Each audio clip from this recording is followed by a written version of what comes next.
Movie की शुरुआत में हमें 1973 रोम का सीन दिखाया जाता है, जहां पर सभी लोग रात को मौज मस्ती कर रहे थे और इन्हीं लोगों के बीच जॉन नाम का लड़का भी मौजूद था, जो कि सभी के साथ नाच गाना एंजॉय कर रहा था। मगर जब वो भीड़ से अलग होता है तब उसे कुछ लोग किडनैप कर लेते हैं, जिसके बाद हमें पता चलता है कि जॉन असल में जॉन पॉल गेटी का पोता है, जो कि करंटली दुनिया का सबसे अमीर आदमी है। तो जब गेटी को इस किडनैपिंग की न्यूज मिलती है तब मिस्टर गेटी जरा भी रिएक्ट नहीं करते, जैसे उनको अपने पोते की किडनैपिंग से कोई भी फर्क ना पड़ता हो। जिसके बाद हमें मिस्टर गेटी का पास्ट दिखाया जाता है, जहां वो फर्स्ट टाइम 1948 में सऊदी आए थे, क्योंकि उन्हें यहाँ पर बहुत सारा तेल मिला था, जिसको माइन करने के लिए गेटी लोकल ट्राइब्स को कांटेक्ट करता है, क्योंकि वो सऊदी से तेल ले जाकर दुनिया भर में बेचना चाहते थे। मगर सऊदी में तो इतना ज़्यादा तेल था कि मिस्टर गेटी उस तेल को ट्रांसपोर्ट भी नहीं कर सकते थे। तो उन्होंने अगले 10 साल शिपिंग बिजनेस में लगा दिए, जहां उन्होंने बड़े बड़े ऑयल टैंकर्स का इन्वेंशन किया ताकि वो सऊदी का ऑयल पूरी दुनिया में पहुंचा सकें। तो इन टैंकर्स के चालू होते ही मिस्टर गेटी का बिजनेस आसमान छूने लगा, जो 1960s के दौर में ही दुनिया के सबसे अमीर आदमी बन गए। जिसके बाद स्टोरी प्रेजेंट में शिफ्ट हो जाती है, जहां किडनैपर्स जॉन को सिटी से दूर अपने बेस में ले आते हैं। तो किडनैपर्स का लीडर चिनक्वाटा जॉन की मॉम गेल को कॉल करता है कि तुम्हारा बेटा हमारे कब्जे में है, तो अगर तुम अपने बेटे की सलामती चाहती हो तो जल्दी से हमें $17 मिलियन दे दो। मगर गेल साफ कह देती है कि मेरे पास इतना पैसा नहीं है। मगर किडनैपर्स उसकी बातों पर भरोसा नहीं करते, क्योंकि वो गेटी फैमिली की बहू है, जो कि इस समय दुनिया की रिचेस्ट फैमिली है। तो ये जानकर गेल काफी ज्यादा अपसेट है, क्योंकि वो तो गेटी फैमिली को ऑलरेडी लीव कर चुकी है। जिसके बाद हमें गेल का पास्ट दिखाया जाता है, जहां गेल अपने बच्चों के साथ अच्छी लाइफ जी रही थी। मगर गेल का हस्बैंड पॉल कोई ढंग की जॉब नहीं करता था, जिससे फैमिली का खर्चा भी नहीं उठ पा रहा था।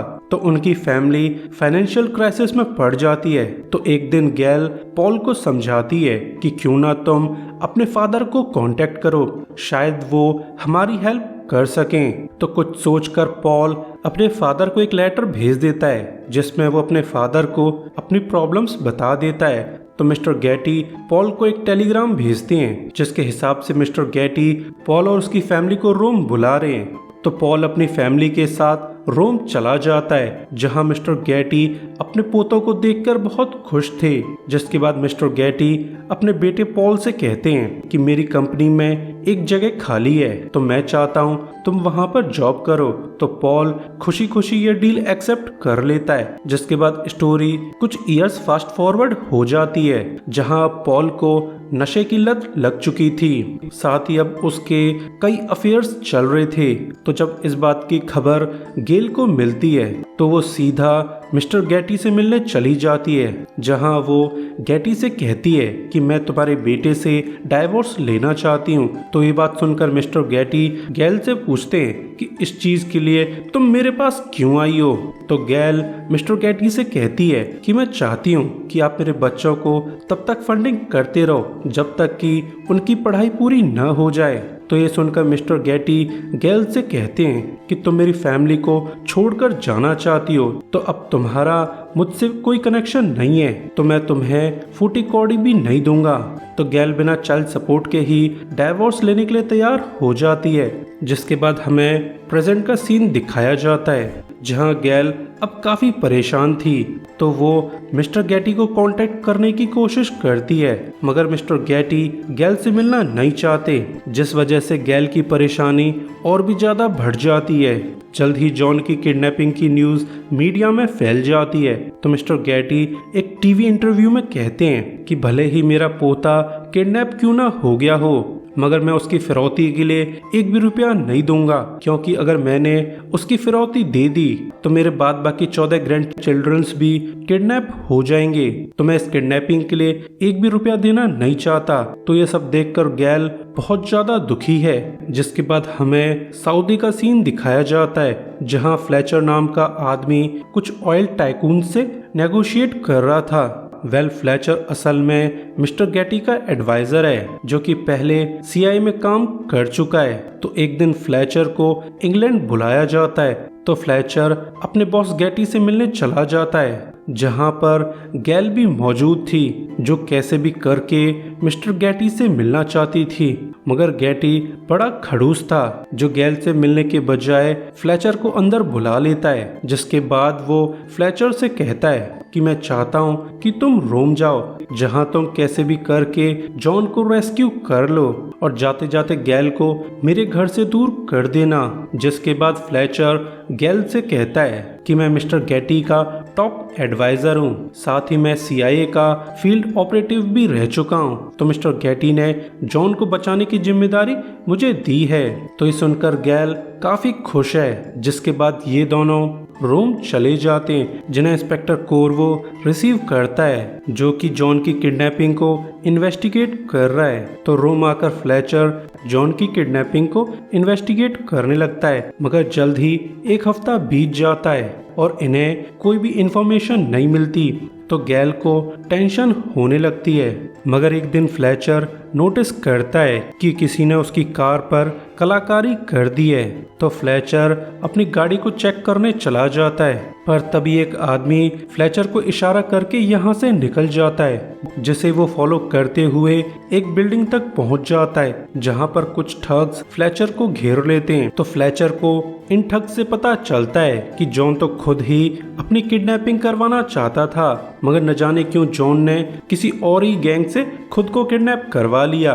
तो ये जानकारी मिलकर फ्लेचर काफी शॉक्ड है। तो वो डायरेक्टली गेटी के पास जाकर उसे सारा माजरा बता देता है कि ये किडनैपिंग एक फेक किडनैपिंग है, जिसमें जॉन ने ही खुद को किडनैप करवाया है ताकि वो आपसे फिरौती की रकम ऐंठ सके। तो गेटी भी एक्सेप्ट करता है कि शुरुआत से ही उसे इस किडनैपिंग पर शक था, मगर इन लोगों को जरा भी अंदाजा नहीं है कि जॉन को रियल में ही किडनैप कर लिया गया है। और फिर ऐसे ही काफी दिन बीत जाते हैं। मगर एक दिन जॉन को जोर से लगाती है, तो एक किडनैपर उसे प्रिजन से दूर टंकी खाली करवाने ले जाता है। मगर जब जॉन अपना काम खत्म कर लेता है, तब वो पीछे मुड़ने पर किडनैपर का फेस देख लेता है। तो किडनैपर कुछ सोचकर जॉन को मारने के लिए रेडी हो जाता है, पर तभी यहाँ पर दूसरा किडनैपर आ जाता है, जो फर्स्ट वाले किडनैपर को मार देता है। इसके कुछ दिनों बाद गैल को पुलिस का कॉल आता है कि शायद हमने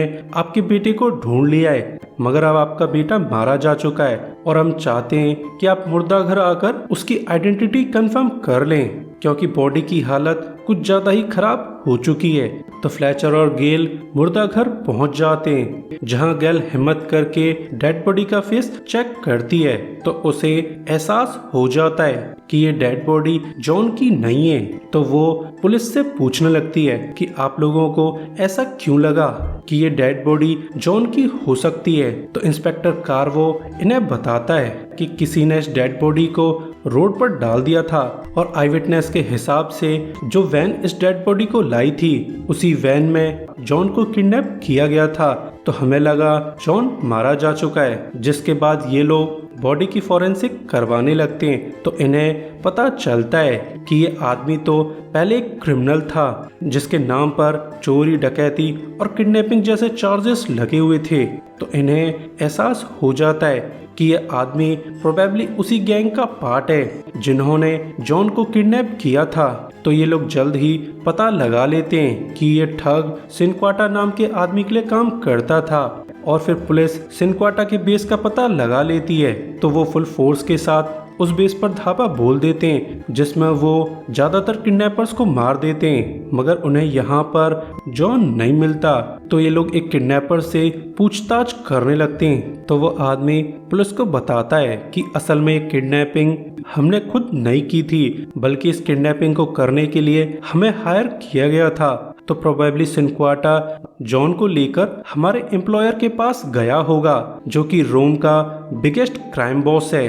तो ये सब जानकर गैल घबरा जाती है, जिसके बाद हमें क्राइम बॉस सवारियो दिखाया जाता है, जो सिनक्वाटा से कहता है कि तुमने अपना काम बखूबी किया है, जिसके लिए अब मैं तुम्हें प्रमोट करने वाला हूँ। साथ ही फिरौती की रकम को नेगोशिएट करने का काम भी तुम्हें दिया जाता है। नेक्स्ट डे गैल को सिनक्वाटा का कॉल आता है, जो गैल को फिर से धमकी देने लगता है, मगर फ्लेचर सिनक्वाटा से कहता है कि फिरौती की रकम कुछ ज्यादा है, इतना अमाउंट हम पे नहीं कर पाएंगे।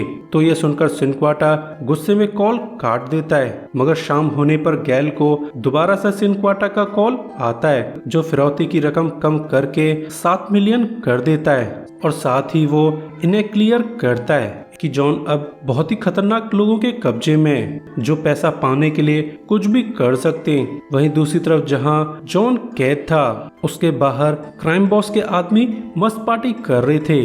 तो ये सब जॉन देख लेता है, तो वो एक पेपर में आग लगाकर बाहर फेंक देता है, जिससे सूखी घास में आग लग जाती है, जिससे पार्टी करने वालों का ध्यान आग पर चला जाता है। तो वो लोग जल्दी से आग को बुझाने लग जाते हैं, और इसी समय जॉन खुद को आजाद कराकर यहाँ से भाग जाता है, और फिर वो सीधा एक पुलिस स्टेशन जाता है, जहाँ से वो अपनी मॉम गैल को कॉल कि मॉम मैं एक पुलिस स्टेशन में मौजूद हूँ, जल्दी से मुझे यहाँ से ले जाओ।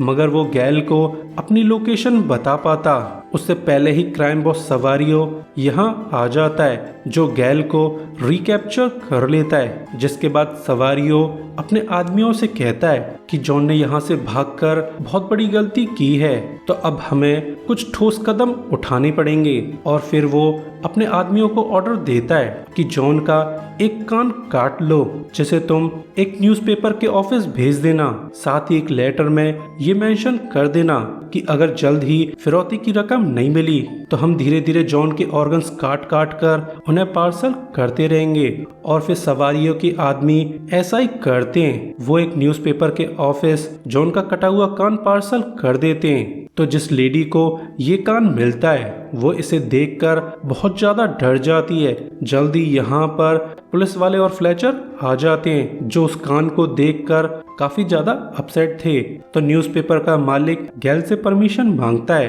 कि हम इस बारे में न्यूज आर्टिकल छापना चाहते हैं। तो गैल उन्हें परमिशन देते हुए कहती है कि मैं चाहती हूँ कि जब तुम इस आर्टिकल को अपने न्यूज़पेपर में छापो, तब तुम इस न्यूज़पेपर की बहुत सारी कॉपीज गेटी मेंशन पहुंचा दो। तो नेक्स्ट डे एक वैन गेटी मेंशन में बहुत सारे न्यूज़पेपर डालकर चली जाती है। तो मिस्टर गेटी ये देखकर काफी हैरान है कि किडनैपर ने सच में ही जॉन का कान काट दिया है। तो मिस्टर गेटी का अटॉर्नी गैल को कॉल करके कहता है कि मिस्टर गेटी फिरौती की रकम देने के लिए तैयार हो चुके हैं, मगर उससे पहले मिस्टर गेटी तुमसे कुछ पेपर पे साइन करवाना चाहते हैं। तो नेक्स्ट डे गैल गेटी के ऑफिस चली जाती है, जहां गेटी गैल से कहता है कि मैं फिरौती की रकम दे दूंगा, मगर तुम्हें अपने बच्चों की कस्टडी मुझे सौंपनी होगी।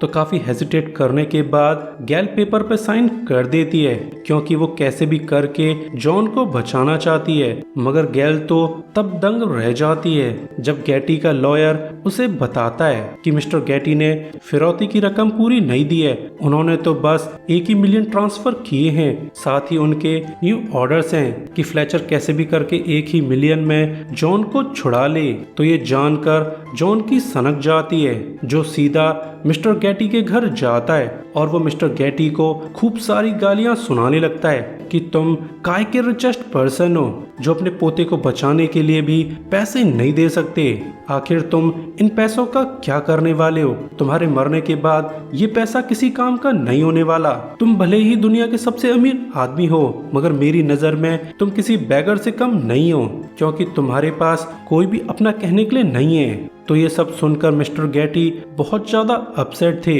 मगर फ्लेचर उस पर ध्यान नहीं देता।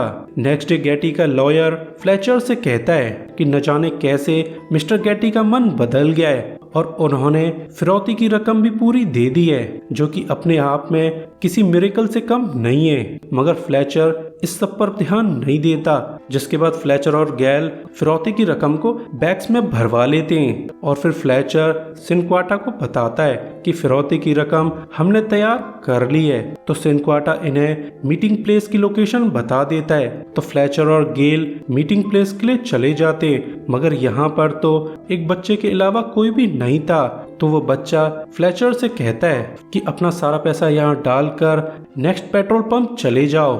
मगर ये सुनकर फ्लेचर बहुत ही ज्यादा कंफ्यूज था, क्योंकि उसे किडनैपर्स और जॉन कहीं भी नजर नहीं आ रहे थे। तो वो बच्चा इनसे फिर कहता है कि तुम लोगों को यहाँ पर ही सारा पैसा डालना होगा, जिसके बाद तुम अगले पेट्रोल पंप पर सिनक्वाटा के कॉल का वेट करो। तो ये लोग मजबूरी में पैसों को यहीं डाल देते हैं और फिर ये लोग नेक्स्ट पेट्रोल पंप पर सिनक्वाटा के कॉल का वेट करने लगते हैं। वहीं अब सवारियों के अड्डे पर सारा पैसा पहुंच चुका था। तो उनकी काउंटिंग पूरी होने के बाद सवारियों कह देता है कि जॉन को आजाद कर दिया जाए। तो सिनक्वाटा जॉन को एक जगह पर छोड़ आता है और उससे बोलता है कि तुम्हारी जान अभी भी खतरे में है, तो बेहतर होगा तुम यहाँ से भाग जाओ। तो जॉन यहाँ से भाग जाता है। वहीं पेट्रोल पंप पर सिनक्वाटा का कॉल आ जाता है, जो इन्हें जॉन की लोकेशन बता देता है। मगर जब तक ये लोग जॉन की लोकेशन तक पहुँचते हैं, तब तक जॉन यहाँ से भाग चुका था। वहीं क्राइम बॉस सवारियों सभी पैसों को लेकर जाने वाला था, मगर तभी एक ठग उसे रिमाइंड करता है कि कुछ टाइम से पुलिस वाले हम पर नजर रख रहे हैं। तो सवारियों अपने ठग्स को ऑर्डर देता है कि जल्दी से उस लड़के को ढूंढकर मार दिया जाए, क्योंकि वो हमारे बारे में बहुत कुछ जान चुका है। उसका जिंदा रहना हमारे लिए खतरा हो सकता है। तो सवारियों के ठग्स पूरे शहर में जॉन को ढूंढने लगते हैं और जल्द ही एक ठग जॉन को ढूंढ लेता है। मगर जब वो जॉन को मारना चाहता था, तब सिनक्वाटा पीछे से आकर उस ठग को मार देता है। और यहाँ पर हमें क्लियर हो जाता है कि शुरुआत से ही सिनक्वाटा जॉन को हार्म करना नहीं चाहता था, वो तो बस फिरौती की रकम निकालना चाहता था। जल्द ही यहाँ पर फ्लेचर और गैल भी आ जाते हैं। तो सिनक्वाटा इन्हें रिमाइंड करता है कि जल्दी से जॉन को लेकर ये शहर छोड़ दो, वरना सवारियों के आदमी तुम तीनों को मार देंगे।